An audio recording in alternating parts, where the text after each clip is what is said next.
নমস্কার, আমি সুপ্রীতি রঞ্জন বিশ্বাস। এসআরবি মুক্তি ইউটিউবের পক্ষ থেকে একটা কমন কথা যেটা বিরোধীরা বলছেন এবং সেইটে একটা সাংবাদিক সম্মেলন করে APDR association for protection of Democratic rights মানবাধিকার সংগঠন, কিন্তু মানবাধিকার সংগঠন এখন দুটো ভাগ, একটা হচ্ছে রঞ্জিত সুরের নেতৃত্বে আর একটা এই যে সুজাত ভদ্র, ছোটন দাস এদের নেতৃত্বে। সেই সুজাত ভদ্রের কথা বলছি এবং এই সুজাত ভদ্র এপিডিআর এর দীর্ঘকালীন নেতা, মানে সুদীর্ঘকালের নেতা, এবং তাকেই মানে বলতে পারেন এপিডিআর মানেই সুজাত ভদ্র। এখন থেকে 30-40 বছর ধরে এইটাই হচ্ছে ঘটনা। তা সুজাত ভদ্র কথাগুলো বলেছেন বলে সাধারণভাবে রাজনীতিকরা বলছেন, সেটা তো সুজাত ভদ্র আলাদা করে বলেছেন বলেই আমি কথাগুলো বলছি। এবং সুজাত ভদ্রের এই প্রেস রিলিজ বা প্রেস কনফারেন্স যেটা উনি কলকাতা প্রেস ক্লাবে করেছেন, আরো দুই তিনটে সংগঠনের নেতৃবৃন্দ ছিলেন, আমি তাদের কথা বাদ দিচ্ছি। আমি সুজাত ভদ্রের কয়েকটা কথা নিয়ে কিছু কথা বলছি, কারণ একটা সময় পর্যন্ত আমরা সুজাত ভদ্রকে এইসব ব্যাপারে আইকন মনে করতাম সুজাত ভদ্রই হচ্ছে সবকিছুর অথরিটি, এরকম ভাবতাম, আমিও ভাবতাম। এবং সুজাত বাবুর সাথে আমার সম্পর্ক বা পরিচয় আজকের নয়, কয়েক দশকের। উনিও আমার বাড়িতে এসছেন একাধিকবার। সেই সুজাত ভদ্র, এবং তিনি যখন করেছেন এই ইয়েটা বারবার এরকম করে 2-3-4টে কাগজ, কোরিয়ার কাগজ, সেগুলো তিনি দেখিয়েছেন, ওগুলো ওনার সংগ্রহে থাকে। ওনারা এটা নিয়েই তো মানবাধিকার আন্দোলন, মানে এগুলো তাদের করতে হয়। তা তিনি সেটা করেছেন। ওই সাংবাদিক সম্মেলনে তিনি ওইগুলো পড়ে পড়ে পড়ে পড়ে শুনিয়েছেন। তো সেই জন্য তার কয়েকটা কথা নিয়ে আমি আপনাদের কথা বলি, কারণ আমি মনে করেছি উনি যেটা বলেছেন ওখানে সেগুলো ঠিক বলেননি। এখন অনেকেই বলতে পারেন যে সুপ্রীতি বিশ্বাস তুমি কোথাকার হনু যে তুমি সুজাত ভদ্রের ভুল ধরো। তো এটা ঠিকই, সুজাত ভদ্র আমাদের থেকে সব ব্যাপারে অনেক বেশি জানেন, এটাতে কোনো সন্দেহ নেই। কিন্তু আমি বলতে বাধ্য হচ্ছি যে এই বিষয়ে যে বক্তব্যগুলো তিনি বলেছেন এগুলো একেবারেই বেঠিক বলেছেন। আরো খারাপ করে যদি বলতে হয় তাহলে বলবো অর্বাচীনের মতো কথা বলেছেন, মানে এ কথা না বলে উপায় নেই। দেখেন, আমি আপনাদের খুব সাধারণভাবে যারা আইন কানুন নিয়ে নাড়াচাড়া করেন না এরকম লোকের কথা বলি। যারা শুনছেন আমি সবাইকে বলছি, আমার এই ভিডিও যারা শুনছেন, আচ্ছা আপনাদের মধ্যে কে আছেন যে বিদেশিদের নাম ভোটার তালিকায় থাকবে এইটা বলবেন বা এই দাবি করবেন যে বিদেশির নামও ভারতের ভোটার তালিকায় থাকবে? আমি এই পক্ষে। এরকম কথা বলার মতো লোক কেউ আছেন? আমি পক্ষে না, মানে কেউ কি আছেন যিনি বলবেন যে আমি চাই বিদেশিদের নাম ভোটার তালিকায় থাকুক? এটা 1000 লোকের মধ্যে হাত তুলতে বলবেন, আমার মনে হয় একটা হাতও উঠবে না। মানে প্রত্যেকেই চান ভোটার তালিকায় যেন কোনো বিদেশিদের নাম না থাকে, এইটাই সবাই চান। তাহলে আমি যখন ভোটার তালিকা বা ইলেকশন কমিশন যখন ভোটার তালিকা তৈরি করবে, দেখবেন আমি ইলেকশন কমিশনের পক্ষে সাফাই গাইছি না, আপনারা আবার ভুল ব্যাখ্যা করবেন না। আমি এই প্রশ্নটা নিয়ে কথা বলছি যে ইলেকশন কমিশন যখন ভোটার তালিকা তৈরি করবেন, কোন বিদেশির নাম যাতে না ঢোকে এটা তো দেখতে হবে ইলেকশন কমিশনকে। যেহেতু আপনার 1000 লোকে চাইছেন, কেউ তো হাত তোলেন নেতার বিরুদ্ধে, তাহলে ইলেকশন কমিশনকে সেটা দেখতে হবে। কি করে দেখবে? ইলেকশন কমিশন কি করে বুঝবে কে বিদেশি আর কে ভারতীয়? কি করে দেখবেন বলুন? যদি আমরা বলি যে এই নাগরিকত্ব যাচাই করা যাবে না, ভোটার তালিকা তৈরি করতে হবে, তাহলে ইলেকশন কমিশন এরকম একটা ভোটার তালিকা কি করে তৈরি করবে? এটা সম্ভব না। তাহলে দেখতে হবে যে সে নাগরিক না নাগরিক না। সুজাতবাবু অনেক কাগজ 85 সালের 2003 সালের ইলেকশন কমিশনের নানান সময় রিপোর্ট, কি কমিশন বলেছে, এসব বলেছেন। উনি এগুলো জানেন, ভালো জানেন, তিনি বলেছেন। কিন্তু আমার মতো লোক বা আমাদের মতো লোক, আমাদের তো অত কিছু জানা আমাদের পক্ষে সম্ভব না। কিন্তু আমরা তো এইটুকু জানি যে এই যে এসআইআর, এই এসআইআর নিয়ে আইন কানুন কি, কোনটা করা যায় যায় না, এটা নিয়ে তো সুপ্রিম কোর্টে একটা মামলা হয়েছে, হয়নি? সুপ্রিম কোর্টে একটা মামলা হয়েছে, সে মামলার এখনো চূড়ান্ত রায় আসেনি। অন্তর্বর্তী রায় কয়েকটা বলেছে, কিন্তু চূড়ান্ত রায় এখনো বোধহয় হয়নি। তা সেখানে পলিটিক্যাল পার্টি আছে ওই মামলায়, আবার সামাজিক মানবাধিকার সংগঠন আছেন। যোগেন্দ্র যাদব আছেন, তাদের উকিলও খুব বড় উকিল, ওই যে প্রশান্ত ভূষণ, তিনি মামলা লড়ছেন। সুজাতবাবু এত কাগজ আছে, যদি সেটা যেটা দেখিয়েছেন প্রেস ক্লাবে, এটা যদি যোগেন্দ্র যাদব প্রশান্ত ভূষণের কাছে না থাকে, তাহলে এইগুলো তিনি সাপ্লাই দিতে পারতেন যে এই এই রিপোর্ট আছে, এগুলো তোমরা বলো, অথবা নিজেরা পার্টি হতে পারতেন, করে এটা বলতে পারতেন। তাহলে আমরা অত পুরনো কাসুন্দি না কেটে এই যে এসআইআর যে মামলা হয়েছে তার থেকে আমরা রায়টা পেয়ে যেতাম। তারা করেননি, বা করলেও হয়তো করেছেন, হয়তো যোগেন্দ্র যাদব তো তাদের পরিচিত লোক, আমারও পরিচিত লোক, আমার সাথেও দু একবার আলাপ হয়েছে, তো হয়তো করেছেন। কিন্তু আলটিমেটলি যেটা বলার সেটা হলো, সুপ্রিম কোর্ট ইলেকশন কমিশন নাগরিকত্ব যাচাই করতে পারে কি পারে না, এই প্রশ্ন তো সুপ্রিম কোর্টে বিরোধীরা তুলেছে। সেই ক্ষেত্রে ইলেকশন কমিশন কি বলেছে? ইলেকশন কমিশন নয়, সুপ্রিম কোর্ট কি বলেছে? সুপ্রিম কোর্ট কি বলেছে যে ইলেকশন কমিশনের এখতিয়ার নেই নাগরিকত্ব যাচাই করার? বলেনি। বহুভাবে চেষ্টা হয়েছে, কিন্তু এই কথা সুপ্রিম কোর্টের দুইজন জজ তারা বলেননি। তার মানেটা কি?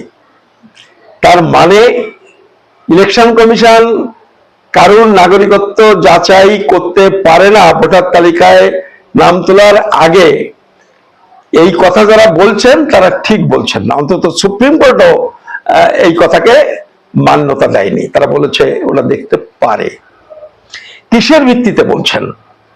সেটা ভিত্তি হচ্ছে ওই যে 394 থেকে 397-98 পর্যন্ত কয়েকটা ধারা আছে, সেটা হলো সংবিধানের ধারা, এবং ওই সংবিধানের ধারা বলেই দ্য পিপলস রিপ্রেজেন্টেশন অ্যাক্ট 1950 তৈরি হয়েছে।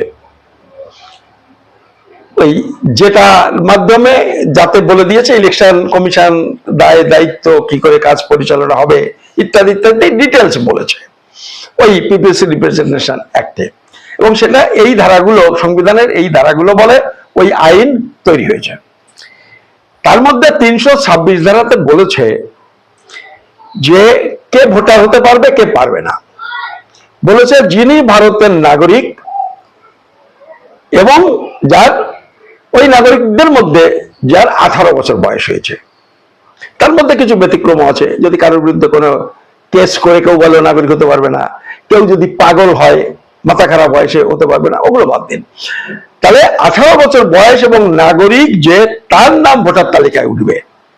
এবার ভোটার তালিকাটা কে তৈরি করবে? ভোটার তালিকা ইলেকশন কমিশন তৈরি করবে।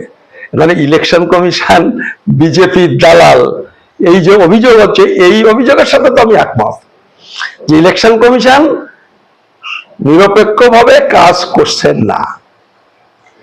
তো এটা ইলেকশন কমিশন কেন?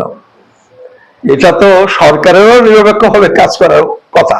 সরকার তো কোনো পার্টি না, তাও তো করে না। করে কি? বিজেপি করে না তা নয়, সিপিএম যখন ছিল তখনও তারাও করতো না, তৃণমূল আছে তারাও করে না। ফলে এই অভিযোগ, ভোটের রাজনীতিতে এই অভিযোগের কি মানে আছে? তারা সবসময় চায় সব সংস্থাগুলো যেগুলো স্বাধীন সত্তা থাকার কথা, ইউনিভার্সিটি গুলো স্বশাসিত সংস্থা, সেখানেও ভাইস চ্যান্সেলর বসাবার ক্ষেত্রে সবাই চেষ্টা করে, কতটা পারে পারে না অন্য প্রশ্ন।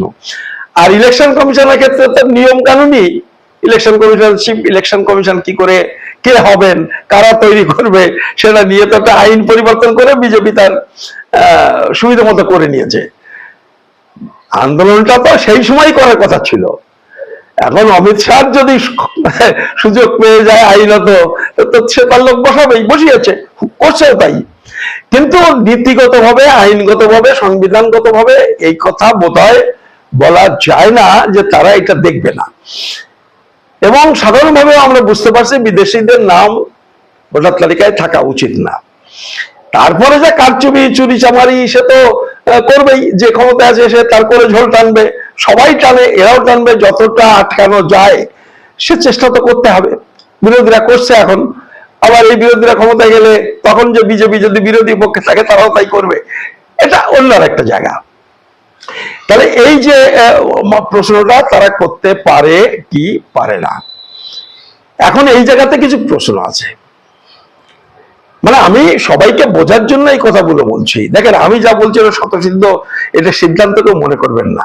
আমার কথাগুলো আপনারা ভাববেন, যুক্তি দিয়ে বিচার করার চেষ্টা করবেন, তারপরে সিদ্ধান্ত আপনারা নেবেন। ধরুন আমি একটা কথা বলি, কাস্ট সার্টিফিকেট, শিডিউল কাস্টের কাস্ট সার্টিফিকেট। শিডিউল কাস্টের কাস্ট সার্টিফিকেট কি বিদেশিদের কাস্ট সার্টিফিকেট দেয়?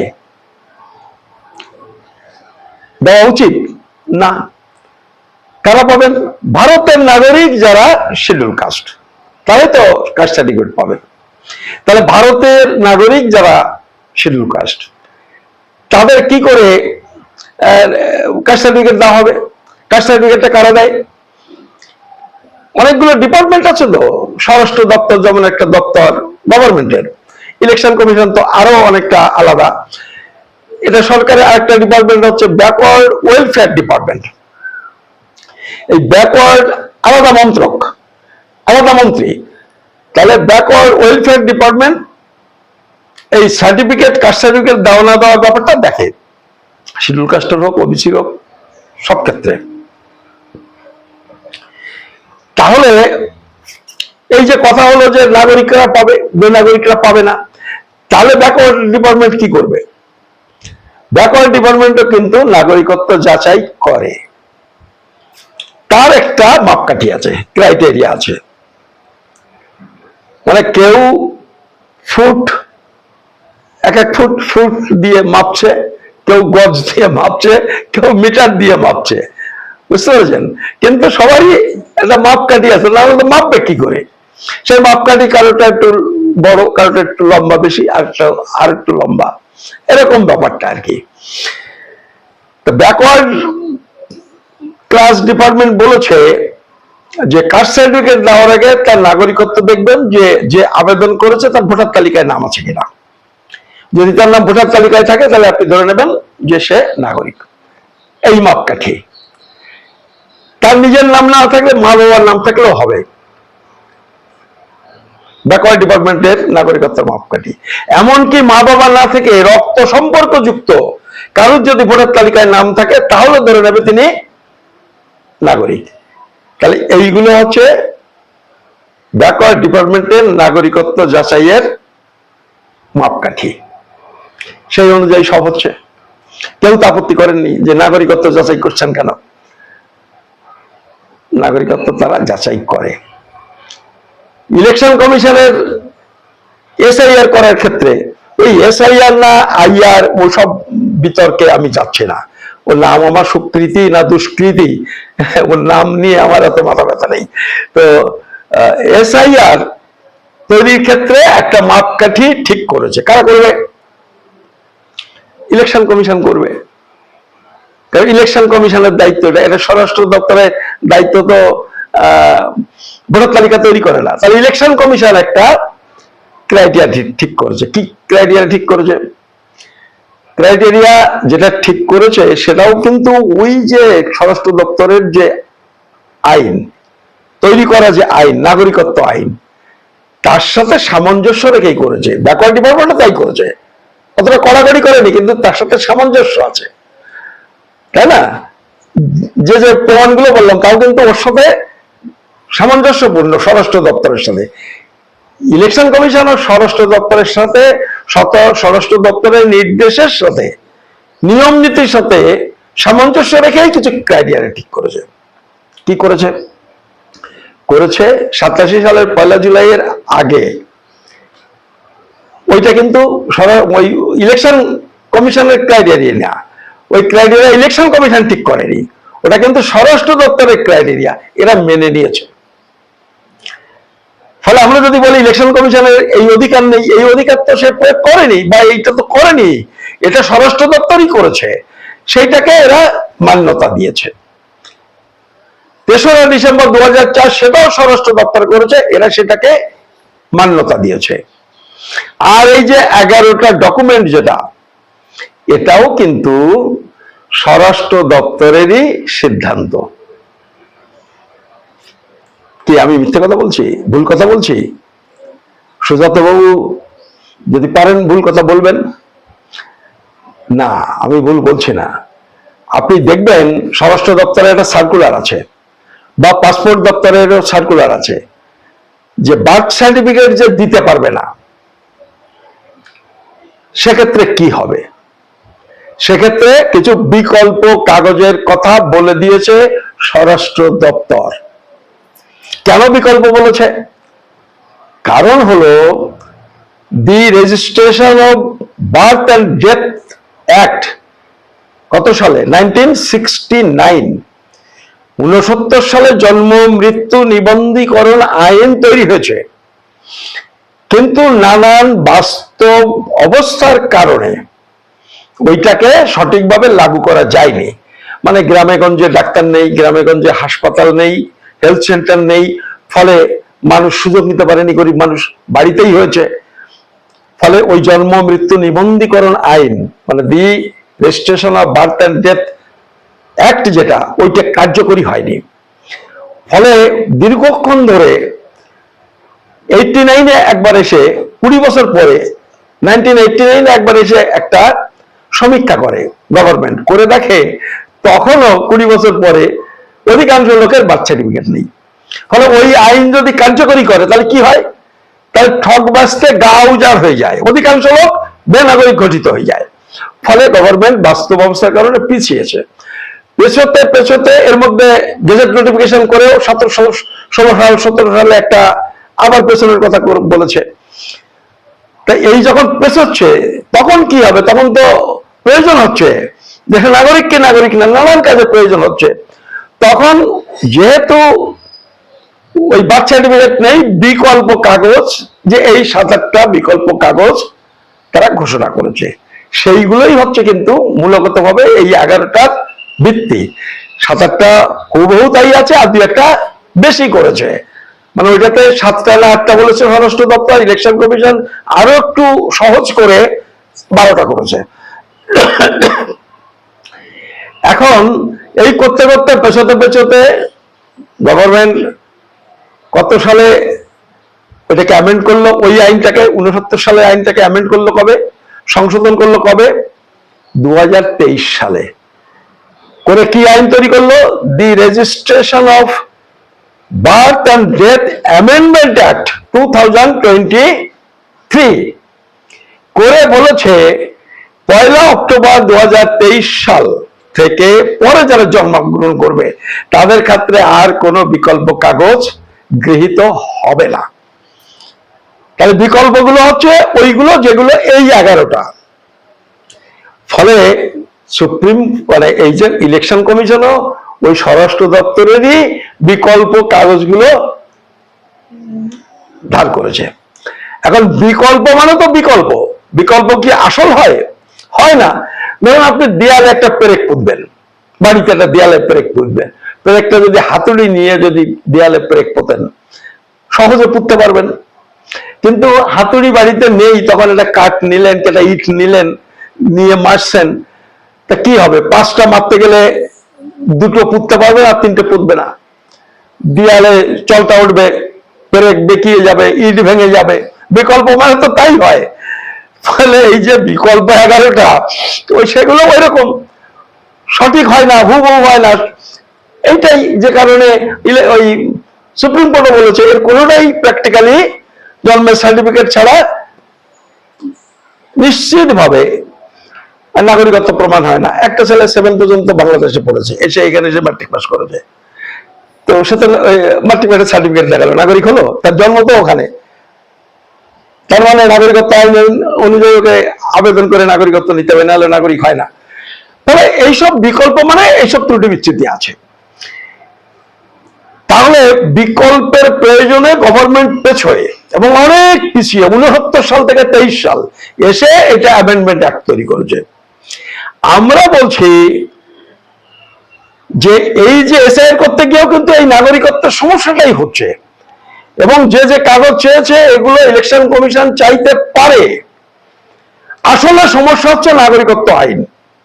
নাগরিকত্ব আইন যদি অন্যরকম হতো তাহলে এসআইআর অন্যরকম জিনিস চাইতো। সেই জন্য মতুয়ারা বলছে, ওই আন্দোলনে বসেছে, 2004 সালেও তাই হয়েছে। আর 2004 সাল থেকে মতুয়ারা যেটা বুঝেছে, নেতারা সেটা বোঝেন না, ইন্টেলেকচুয়াল লোকজন সেটা বোঝেন না। কি মনে হয় কি আসলে চালাকি আছে? তো যাই হোক, তাহলে আজকেও এসআইআর এর বিরোধিতা করতে হবে, ঠিক আছে, কিন্তু আসলে বুঝতে হবে যে এসআইআর এর বিরোধিতা করে মূল সমস্যা মিটবে না। মূল সমস্যা হচ্ছে নাগরিকত্ব আইনটা যদি ওই 87 সালের আগে হলে বাবার সার্টিফিকেট লাগবে, তো 87 সালে আগের সার্টিফিকেটে বাবার সার্টিফিকেট লাগে। মোদির বাবার আছে কিনা বা অমিত শাহর বাবার আছে কিনা এইসব গালাগালি করে লাভ আছে?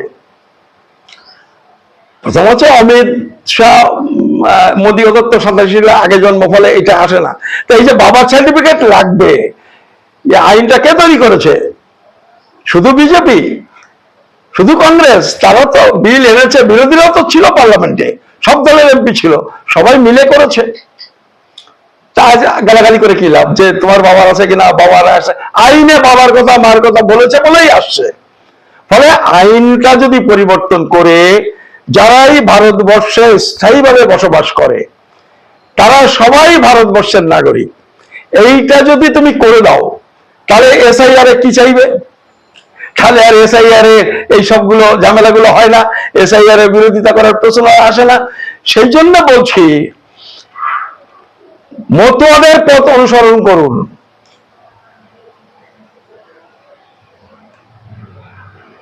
দি joint action committee for Bangladesh refugee, উদ্বাস্তুদের সংগঠন, তাদের মতটা ফলো করুন যে আইনটা পরিবর্তন করুন। এইটা সব বিরোধীরা দাবি তুলুন। আমরা জানি বিজেপির কাছে বলে কোনো লাভ নেই, কারণ তারা সর্বনাশ করার জন্য করছে।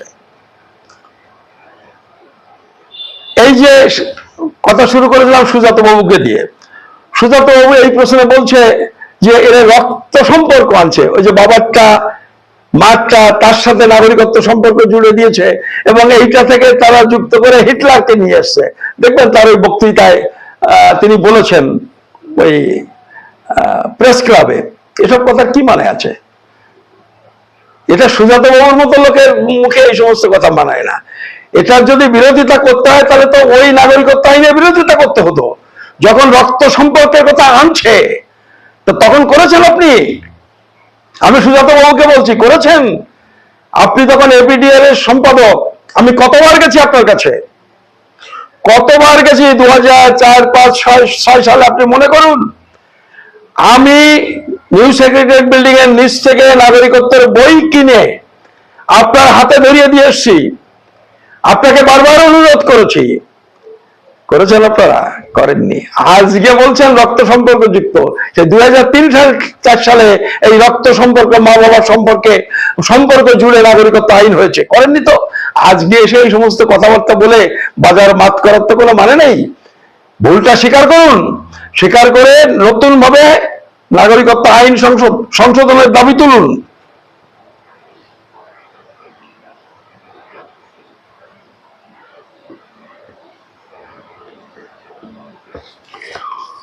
ওনারা 2 মাস 5 মাস টাইমের কথা বলছেন। দেখুন, এই টাইম তড়িঘড়ি করে যে এসআইআর হচ্ছে, এইটা নিয়ে সুপ্রিম কোর্টে কথা হয়েছে, এবং সুপ্রিম কোর্টও মনে করে, আমিও মনে করি, আপনারাও মনে করেন, সবাই মনে করে যে সময় দিয়ে এসআইআরটা হচ্ছে এটা যথেষ্ট নয়, আরো একটু বেশি সময় দিয়ে এটা করা উচিত ছিল, তাহলে সুষ্ঠুভাবে হতো। কিন্তু এই কথা তো সুপ্রিম কোর্টও বলেছে, যে একই কথা বলেছে, তোমাদের আরো সময় দেওয়া উচিত ছিল। কিন্তু তারপরে কি বলেছেন, ঠিক আছে তোমরা যখন করছো তড়িঘড়ি করে, কিন্তু সঠিকভাবে করো। আর বিরোধীদের বলেছে বেঠিক যদি হয় তাহলে সেটা আপনারা কোর্টে তুলুন, কোর্টে আনুন, যে এই বেঠিক কাজ হয়েছে, কোর্ট হস্তক্ষেপ করবে। এখন আমার কথা হলো যে এই সময়ের ব্যাপারটা কম, এটাতে কোনো সন্দেহ নেই। তারও অনেকগুলো কারণ আছে, বিজেপির প্রয়োজনও আছে, আর আমরা তো এই সম্পর্কগুলো বুঝি, কমিশন, পার্টি, আবার বিরোধীদের ভূমিকাটাও বুঝি। তারাও সবসময় যা বলেন তার মধ্যে ইতিবাচক যেটুকু সেটুকু উল্লেখ করে, নেতিবাচকটুকুই বলেন, সব আমরা জানি। তা সত্ত্বেও আমার আবেদন হলো যে সময় কম, তা সত্ত্বেও এইটার উপরে সবারই খেয়াল রাখা দরকার, যে তড়িঘড়ি করতে গিয়ে যেন অনুচিত কিছু না হয়, অন্যায় কিছু যাতে না হয়, প্রকৃত ভোটাররা যেন বাদ না যায়, এইটার জন্যে সবাইকে নজর রাখা দরকার। আর একই সাথে এই প্রকৃত অপ্রকৃত, বৈধ অবৈধ ভোটার বাছার জন্যে বাংলাদেশ থেকে যারা এসেছেন, যারা কাগজ দেখাতে পারছেন না, তাদের যাতে বৈধ বলা না হয়, সেই জন্যই, কারণ বৈধ অবৈধ তো নাগরিকত্ব হচ্ছে তার মাপকাঠি, নাগরিকত্ব আইন তার মাপকাঠি। নাগরিকত্ব আইন সংশোধনের দাবিটা সবাই তুলুন, এইটি হচ্ছে আমার আবেদন। এবং সেই দাবিটা এইভাবে হোক, ভারতে স্থায়ীভাবে বসবাসকারী প্রত্যেকটা মানুষকে নাগরিক ঘোষণা করে একটা আইন প্রণয়ন হোক, তাতে উদ্বাস্তুদের নাগরিকত্বের সমস্যা মিটবে, এবং জন্মসূত্রে বা ভূমিপুত্র যারা, ঐতিহ্যগতভাবে যারা ভারতের নাগরিক, তাদেরও নাগরিকত্ব প্রমাণ করার সমস্যা মিটে যাবে। আপনাদের সামনে এই কথাগুলো বলার জন্য আজ আমি এসেছিলাম। আপনাদের সবাইকে নমস্কার, ধন্যবাদ।